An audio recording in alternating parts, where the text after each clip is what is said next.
Olá, está começando o Enfoque PC, o seu podcast sobre psicologia, cultura pop e assuntos diversos. Eu sou o Wendel Coutinho, psicólogo clínico, idealizador do Ambiente PC, e estou aqui junto com Fábio e Ju. Ju, fala aí.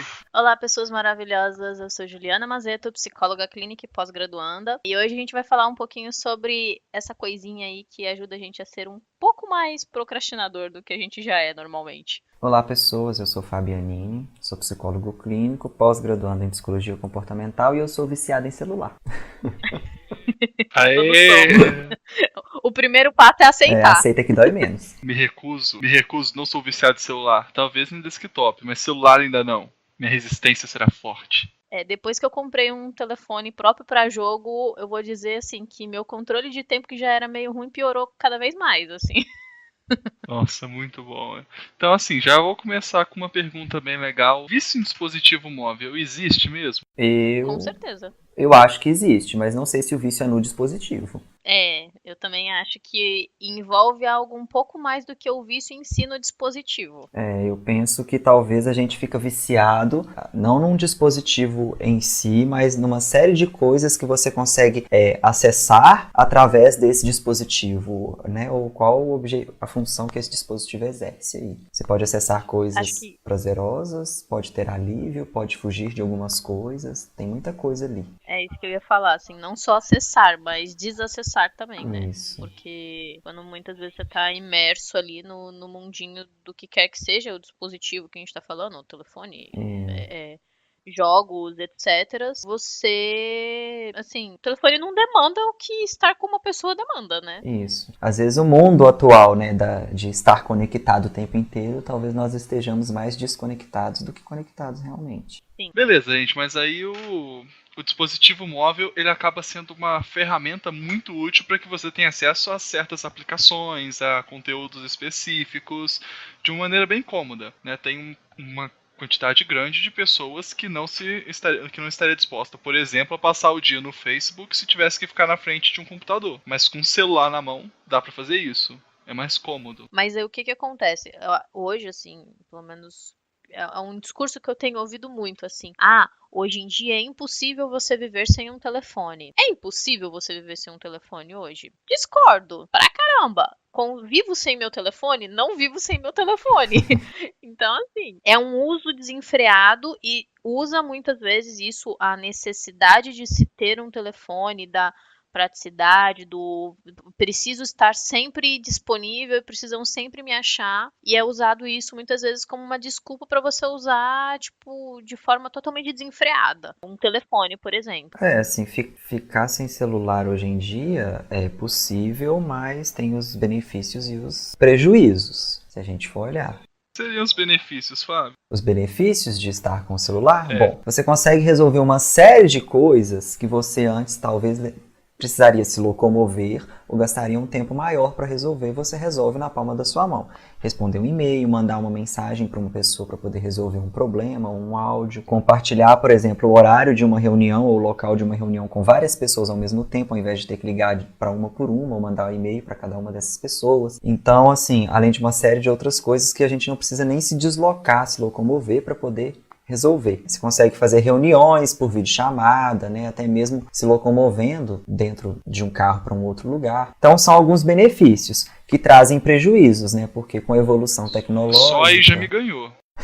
Com a evolução tecnológica e com esses benefícios, a gente trabalha muito mais, porque a ilusão de que talvez facilitaria e sobraria mais tempo para ficar à toa, nesse mundo capitalista lindo que a gente vive, se sobra tempo a gente aumenta o trabalho, ou seja, a gente trabalha praticamente o tempo inteiro porque o celular está na mão e ele não é objeto só de uso pessoal, mas também. Tem um exemplo, inclusive, seguindo essa linha que você falou, Fábio, que um amigo nosso de sala dava, que é o seguinte: quando a caixa do banco trabalhava, há alguns anos atrás, ela precisava contar o dinheiro manualmente, precisava de fazer lançamentos manualmente, precisava digitar o código inteiro de um boleto, enfim, né, o processo era todo manual.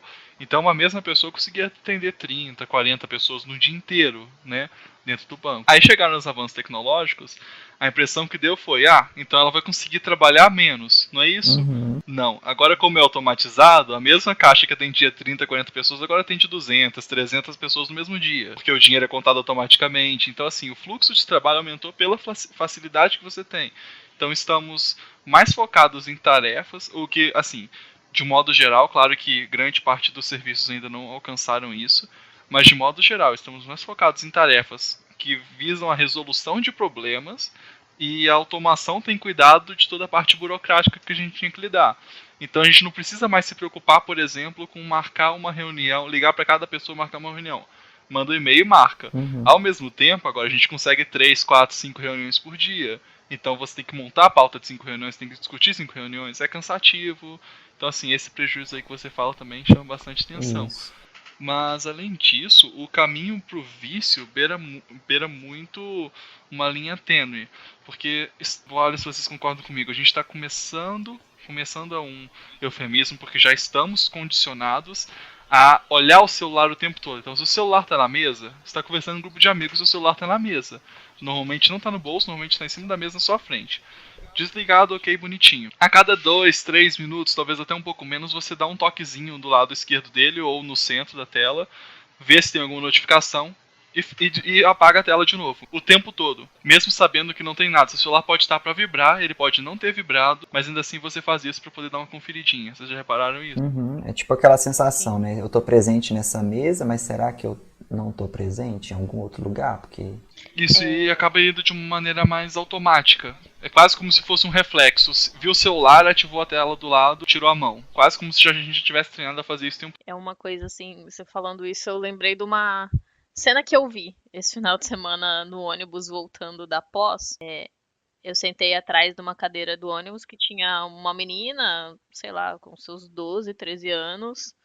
E a mãe, pelo que eu entendi, a bateria do telefone da menina tinha acabado. E essa menina ficou desesperada pelos 30 minutos que se seguiram, tentando convencer a mãe dela a emprestar o telefone dela para que ela pudesse fazer alguma coisa lá no telefone. Foi uma discussão assim entre ela e a mãe, porque ela queria o telefone da mãe para poder usar, porque o dela tinha acabado a bateria. E a mãe falou que não ia dar, simplesmente porque ela não queria dar, porque o telefone era dela e ela não queria dar. Sim. Sabe o nome disso, né? Nomofobia, já tem até nome isso aí, esse mal-estar aí de não estar com o telefone funcionando, de estar offline, de não estar em contato com esses dispositivos móveis. E você percebia como alguém pode suportar ficar meia hora sem celular, gente? Você percebe, não, depois de um tempo ela acostumou, parou de reclamar e, tipo, ficou, ok, vou dormir, colocou o travesseirinho e dormiu o resto da viagem. Mas, assim, o que eu achei mais incrível, assim, era a voz de indignação dela. Como assim? Você não vai me emprestar o seu telefone? Como assim? O meu telefone acabou a bateria. Eu preciso do seu telefone. Como se ela praticamente fosse morrer porque tava sem telefone, entendeu? É porque tava faltando uma parte dela, né? Como dizem os psicanalistas, esse objeto colado ao corpo. Pois é. E é basicamente isso. O telefone hoje, aparelho celular, virou uma extensão do corpo da gente. As pessoas esquecem documento, as pessoas esquecem óculos, mesmo elas não enxergando, mas elas não esquecem o telefone. É tipo aquelas pesquisas, né? O que você não sairia de casa sem, ou se sua casa pegasse fogo, o que você salvaria? Unanimemente o celular. Pois é. Algumas pessoas até lembram do filho, do cachorro, talvez da identidade, alguns documentos. Cruel. Mas unanimemente é o celular. Pior que é triste. A gente tá rindo, mas é de nervoso. E assim... É só digitar no Google o que você não deixaria em casa de jeito nenhum. Vai achar uma pesquisa dessa em algum negócio, Folha de São Paulo, Estadão, Globo News, G1. Vai ter essa pesquisa lá e você vai ver que o celular tá em primeiro lugar. Daí é um vício, assim, né? E complicado.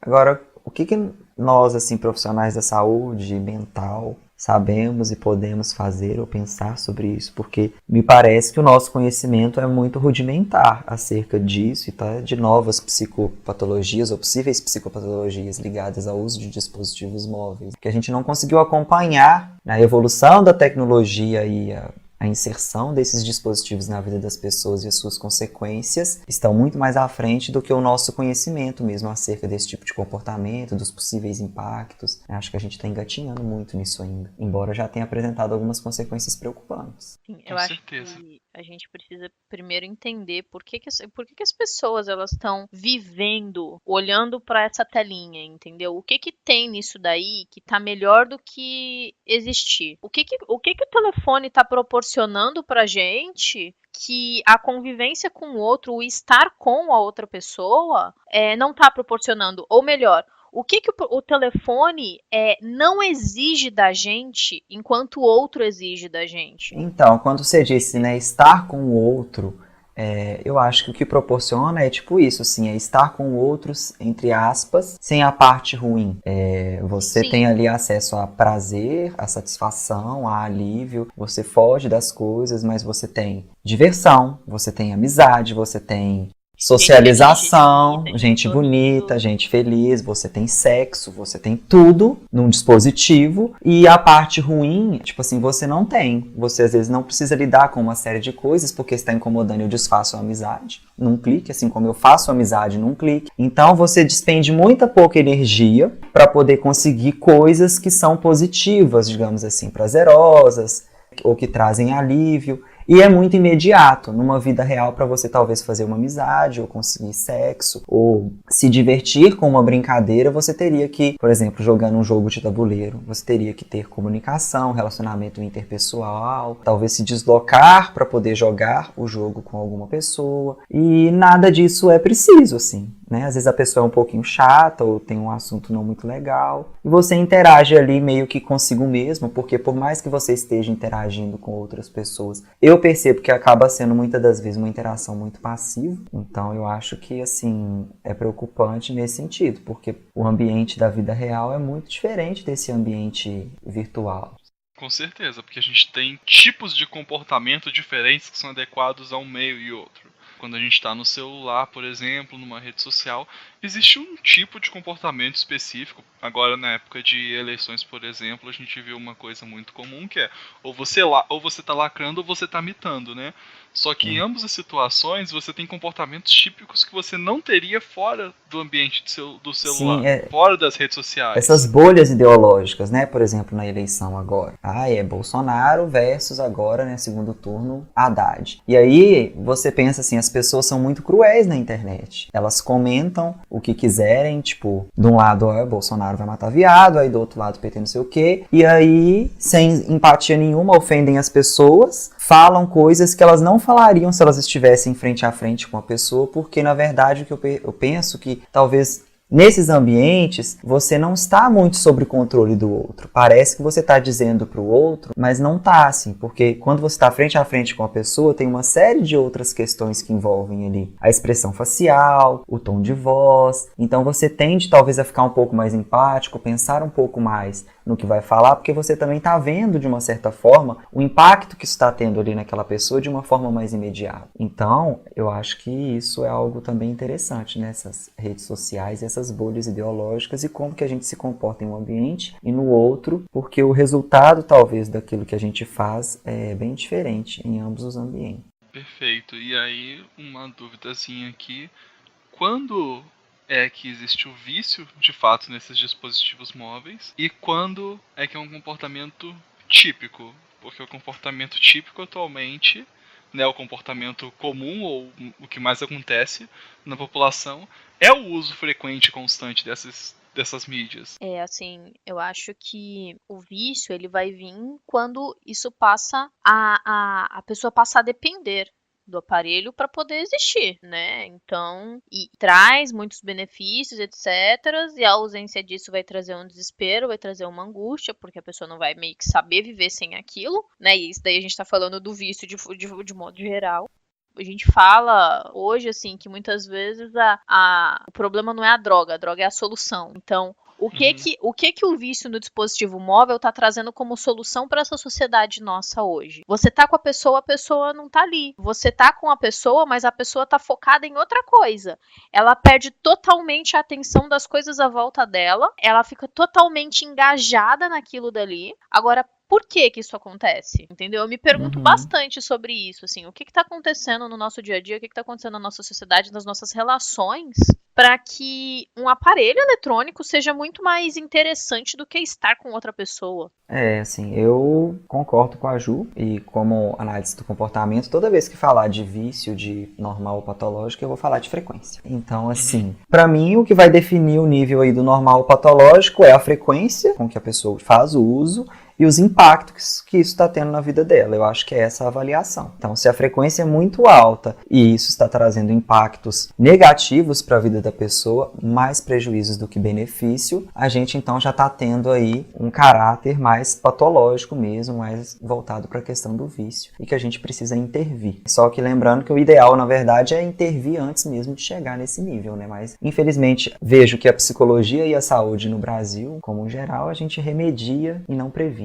Ou seja, não importa tanto que você usa necessariamente, se você está usando para o trabalho, se é uma coisa que você realmente precisa. Mas a partir do momento que começou a te prejudicar e a frequência não reduziu mesmo assim, aí a gente identifica que tem um vício. Isso, assim. Se você começa a ficar extremamente ansioso por causa disso, se você é uma pessoa tímida e aí vai se recuando cada vez mais atrás de uma tela de celular ou de computador para poder se comunicar ou se relacionar com as pessoas, se você começa a ter insônia, então a gente começa a ter que observar isso, assim, com mais cuidado. Para completar, eu queria falar de um assunto que eu acho bem divertido, é como que o vício acontece. Assim, nosso cérebro tem uma área bem específica que cuida especificamente da recompensa, né? Do reconhecimento de recompensas. E essa área é uma área muito bacana quando a gente fala de vício. Por quê? Em qualquer tipo de vício, ela se ativa com uma frequência muito intensa. Vício em jogo, vício em qualquer tipo de substância, vício em pessoas, como a adicção do amor, que também Ellen Fisher fala um pouco sobre isso, que o amor também é uma droga. E no caso dos dispositivos móveis é muito interessante o que acontece. Porque o nosso cérebro funciona de um jeito mais ou menos assim. Você executa uma ação ou um comportamento, e quando você recebe aquilo que é atrativo para você, essa área de recompensa reconhece e libera os neurotransmissores que te deixam feliz. Super simples. O que está acontecendo nas redes sociais, nos dispositivos móveis de modo geral, é que a gente está desesperadamente repetindo o mesmo comportamento para poder receber essa recompensa que a gente quer tanto receber, né? Então, quando a gente desbloqueia o celular e vê que chegou a mensagem de alguém que você gosta, chegou a mensagem do crush, chegou uma mensagem no grupo contando alguma piada, alguma coisa do tipo, recompensa ali. Então, o ato de desbloquear o celular, né, você desbloqueou e recebeu uma recompensa. Se você, com frequência, desbloquear e receber uma recompensa assim, a tendência de você desbloquear o celular é maior. O mesmo vale, por exemplo, é quando você faz uma publicação e ganha umas curtidas, recebe comentários, gente elogiando, coisa do tipo. A recompensa é a mesma. E essa questão é tão engraçada que a recompensa das redes sociais, de modo geral, a recompensa fornecida, a recompensa que você tem acesso por meio de dispositivos móveis é tão interessante que ela equivale a uma recompensa que você conseguiria fora dos dispositivos móveis. Ela pode não ter o mesmo impacto de uma recompensa a longo prazo. Por exemplo, quando você se planeja a longo prazo para comprar, sei lá, um apartamento. Isso exige um planejamento maior e a recompensa é muito maior, né? Assim, pensando em amplitude. Agora, quando a gente pensa na frequência, receber uma curtida e uma foto equivale a você ir pra academia, conseguir fazer sua série bacaninha e se dar de presente um pedaço de chocolate, sabe? Só que a diferença é que nas redes sociais e no dispositivo móvel, de modo geral, essa frequência de recompensas é muito maior e muito mais intensa do que qualquer outra coisa que a gente tem acesso na vida. Por isso a gente se vicia cada vez mais e muito mais rápido do que em outras coisas. Exato, e quanto mais a gente faz o comportamento de postar nas redes sociais ou de abrir o WhatsApp ou coisa do tipo, e mais recompensa a gente recebe, mais a gente tende a se comportar. Afinal de contas, se a gente passasse todo dia pela mesma rua e todo dia nessa rua a gente achasse R$1, a tendência é que cada vez mais a gente tentasse passar por essas ruas, talvez até 2, 3 vezes por dia, quiçá mais, não é? O mesmo vale aqui para esse caminho. Isso que você disse assim, me fez pensar em umas outras questões, né? Porque como nós, seres humanos, somos muito sensíveis a esses prazeres imediatos, e isso aumenta exatamente essa questão do vício em dispositivos móveis, em redes sociais. A Organização Mundial da Saúde, por exemplo, recomenda que crianças de 0 a 2 anos tenham acesso zero a qualquer tipo de tela, porque é uma interação um pouco passiva e isso não proporciona que essa criança desenvolva uma série de habilidades ou repertórios comportamentais que ela desenvolveria brincando de bola, ou subindo no escorregador, ou brincando com coleguinhas na escola. Porque ela está numa interação ali muito passiva. E aí, se a gente for pensar essa questão desse vício, desse prazer imediato, o que acontece é que a gente está criando, assim, tem benefícios nisso, acho que a gente pode até fazer um podcast também voltando um pouco para os benefícios que a tecnologia pode trazer até mesmo para a saúde mental. Sim. Mas traz prejuízos porque nós temos pessoas com baixa tolerância à frustração, por quê? Né? E baixo repertório assim, de persistir nas coisas que são importantes para elas. Baixa tolerância à frustração porque para você conseguir prazer e alívio tá muito fácil porque tá só a um clique. É curtida, ou seja, atenção social, é só postar uma foto, né? E ok. Isso. E aí, se você precisa às vezes construir uma carreira, se você às vezes precisa formar numa faculdade, num curso que você quer e que é muito importante para você, se você precisa falar em público, você tem extrema dificuldade, porque muitas vezes você não tem a habilidade necessária para aquilo, você está acostumado a ter prazer imediato e, né, essa recompensa ela vai ser mais a longo prazo, você vai ter que fazer uma série de ações para poder conseguir essa recompensa e é necessário entrar em contato às vezes com coisas desconfortáveis ou não tão legais assim para você. Então a gente tem aí pessoas às vezes deprimindo, não conseguindo alcançar os seus sonhos, extremamente frustradas porque, né, e aí principalmente, né, se inserir o uso desses dispositivos na infância, isso vai aumentar a probabilidade de pessoas com baixa tolerância à frustração e dificuldade em persistir naquilo que são importantes para elas, porque elas não precisam persistir, tá tudo na mão delas, assim, né, se a gente for voltar para a questão do celular, por exemplo. Exato, e assim, de um modo geral, analisando toda a história da humanidade e o comportamento que o ser humano tem ao longo dos anos, o ser humano sempre quer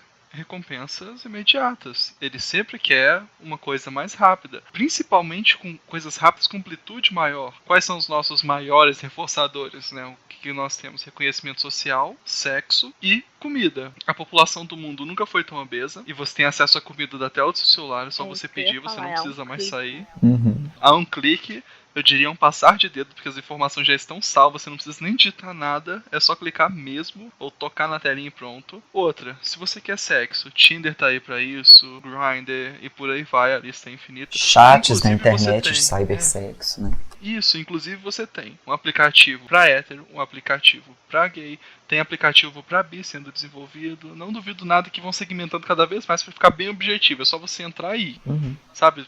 Não vai precisar mais dessa frescura de ficar conversando com a pessoa, perguntando o nome, essas coisas que a gente perde tempo fazendo, sabe? Isso. A gente vai pular todas essas etapas e já ir pro vamos ver. Eu brinco, Além disso, que o Tinder é o iPod, né? Isso. Ah, porque você não entrou no Grindr, então, minha filha, porque o Tinder tá bem ainda. Eu já entrei no Grindr, eu já vi como é que é o Grindr. É verdade. O Tinder tá bem, você precisa falar oi. Tá bem, você precisa conversar com a pessoa antes de ir pros finalmente, assim. O Grindr é só foto. No Tinder ainda não sai voando rola na sua cara do nada, assim. No Grindr vai a foto e a localização. Bom, de quebra, você também tem sites pornôs que compõem... Eu esqueci a porcentagem que é, mas é uma porcentagem absurda da quantidade de internet e também dos acessos da internet, diários da internet. Então a pornografia está em alta. E o que a pornografia é? Uma forma de prazer rápido, direto, objetivo, em que você seleciona os critérios que você quer. Você vai, se masturba rapidinho, você resolve todo o seu problema e pronto, fim de papo. E o reconhecimento social é só fazer um post, como eu falei, imitando ou lacrando, e pronto, você vai ter o reconhecimento social. E de quebra você ainda vai ter dois grupos se degladiando, e uma galera concordando com você, outra sendo contra, e você pode assistir o espetáculo da sua casa. Então assim, todas as recompensas que antes a gente precisava aprender alguma coisa, exercer um comportamento, se esforçar para conseguir alcançá-las, agora não são mais necessárias. A gente consegue tudo isso de uma forma muito fácil. E aí é um paradoxo, assim, porque isso que fez a espécie, né, a nossa espécie sobreviver e chegar onde ela está, que é o reforçamento imediato, né, porque assim, Exato. A pessoa fez uma série de coisas, por exemplo, para poder conseguir um alimento, e aí o alimento é um prazer imediato, é uma satisfação imediata. Hoje em dia a gente não precisa fazer nada para poder ter essas questões essenciais para a nossa sobrevivência, e isso muito provavelmente pode caminhar, tô fazendo uma previsão de um apocalipse, assim.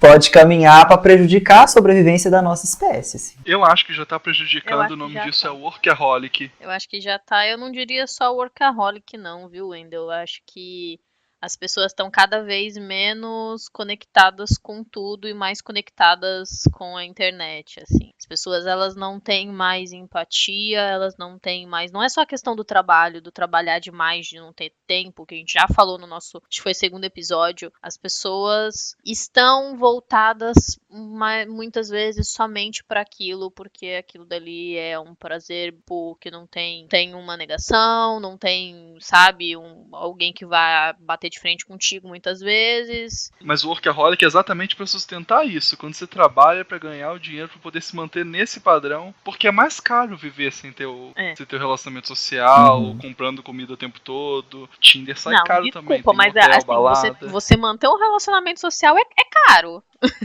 Muito caro. É muito caro. Mas não manter e ter coisas esporadicamente, assim como eu acabei de falar, chega a ser mais caro ainda. Sim. E assim, é incrível, né? Porque isso já vai levando a um adoecimento, né? Emocional, psíquico.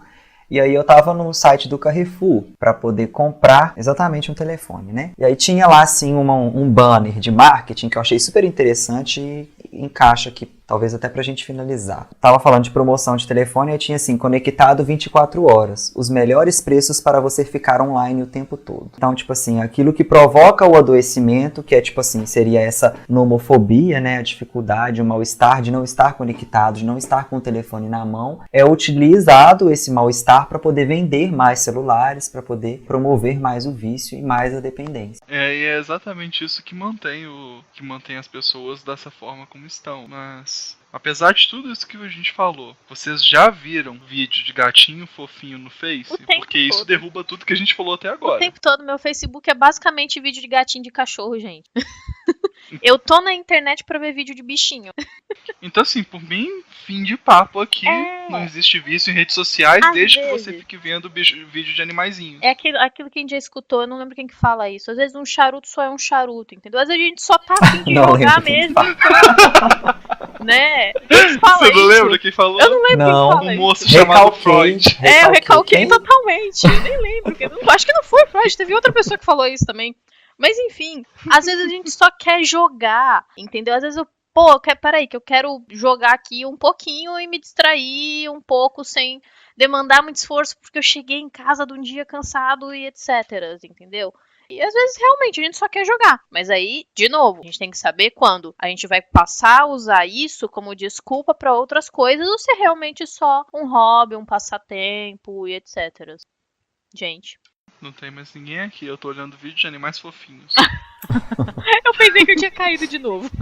Não. Então, eu acho que é isso, né, gente? Assim, e a gente pensar um pouco se hoje em dia o uso que a gente faz mesmo, refletir pra nossa vida e cada um que tá ouvindo na vida de vocês, assim. E é isso. Nada tem problema desde que não te cause problema. Que ótimo, né? Foi péssimo. É ótimo. Eu adorei essa frase. Perfeito. Nada tem problema desde que não te cause problema. Basicamente é o seguinte, seu parceiro tá reclamando que você fica tempo demais no celular e pouco com ele, tem um problema aí, mesmo que você não perceba.